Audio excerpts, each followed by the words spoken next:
She's an educational consultant, she's an aspiring novelist, and she's the mother of a son who's 9 going on 40, if you got one of those. Risa McDonell.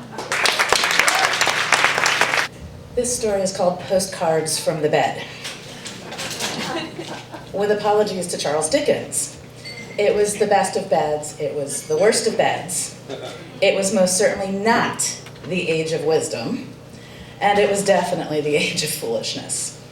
It was 2 college girls on a semester abroad, railing around Italy with no reservations.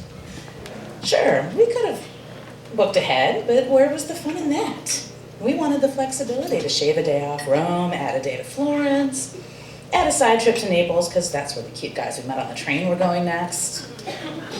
Wasn't spontaneity supposed to be part of the whole point of your railing? We had our copy of Let's Go Europe. What could possibly go wrong? Now, this was 1988, well before Wi-Fi, smartphones, and social media. Imagine for a moment that you're sending your child off for a semester in Europe, in Paris, let's say. Today, you'd be able to track her every move. Back then, I simply disappeared into a void for 6 months, and my parents' only knowledge of my whereabouts came through intermittent postcards that managed to be simultaneously blithe and airy and very alarming. Dear Mom and Dad, on the train to Venice. Rome was a blast, except for the 2 Sicilian policemen who took us out to dinner and then had a hard time taking no for an answer. I'm not sure because I don't speak Italian, and they didn't speak English, but I'm pretty sure Vincenzo proposed. And he's expecting Dad to send him 3 goats, 5 chickens, a Sony Walkman, and a blood oath guaranteeing my virginity. Love you! So I'm going to pause for a moment for a little math review. Who remembers learning about Venn diagrams? You have the circles that represent different populations. You look for the part where the circles overlap to see where the populations overlap. Well, it turns out that if you made a Venn diagram of every Catholic on the planet, every spring breaker in the Western Hemisphere, and everyone looking for lodging in Venice the day before Easter, you would have complete and total overlap. One very large circle. And all of them were using Let's Go Europe to find their accommodations. So shockingly, our first choice pension was booked. But Marco, the guy who ran it, suggested another place, gave us directions, and told us to ask for Giuseppe. So he was full too. Giuseppe sent us to Antonio, who sent us to Luigi, who sent us to, well, you get the idea. 6 Italian names later, we gratefully accepted 2 cots in an old lady's dining room in exchange for 3 days cash up front. It didn't really dawn on us that 2 cots in the dining room didn't mean the only 2 cots in the dining room. Until we came back from a night on the town and found 10 cots in the dining room. Dear Mom and Dad, we're back on the train, having left Venice earlier than planned. We had to flee our pension at 2 a.m. after 8 Italian men in their underwear tried to crawl in bed with Jen and me. No biggie, we just wandered around the streets until the first morning train to anywhere else. Happy Easter! By the way, I ran this story by a friend of mine, and when she questioned whether or not I actually sent postcards like this, and I told her yes I did, she said, "You know you're going to hell, right?" 12 hours later, I still wasn't sure where we would end up. If it had been hard to find lodging the day before Easter, it was impossible the day of, when everything was shut tight for the holidays. So a day spent shuttling from city to city without a plan had yielded nothing, unless you counted the 9,000 lira I picked up in Verona when some other tourists mistook my impromptu Shakespearean recitation under Juliet's balcony and started throwing money at me. I was beginning to think spontaneity was overrated.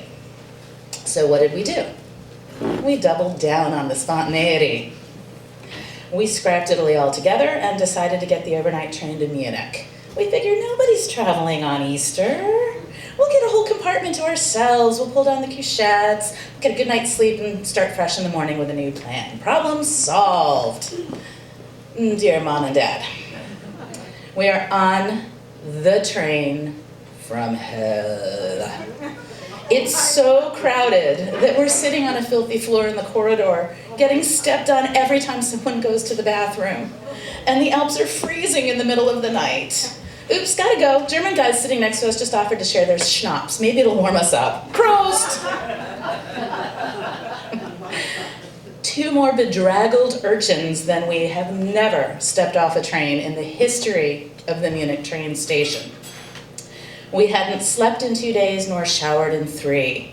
The schnapps had done its damage, and I was so hungry I wasn't sure what I might do for a jar of Nutella. And dear Mom and Dad, we met a German guy about Dad's age in the Munich train station, and he took us home with him.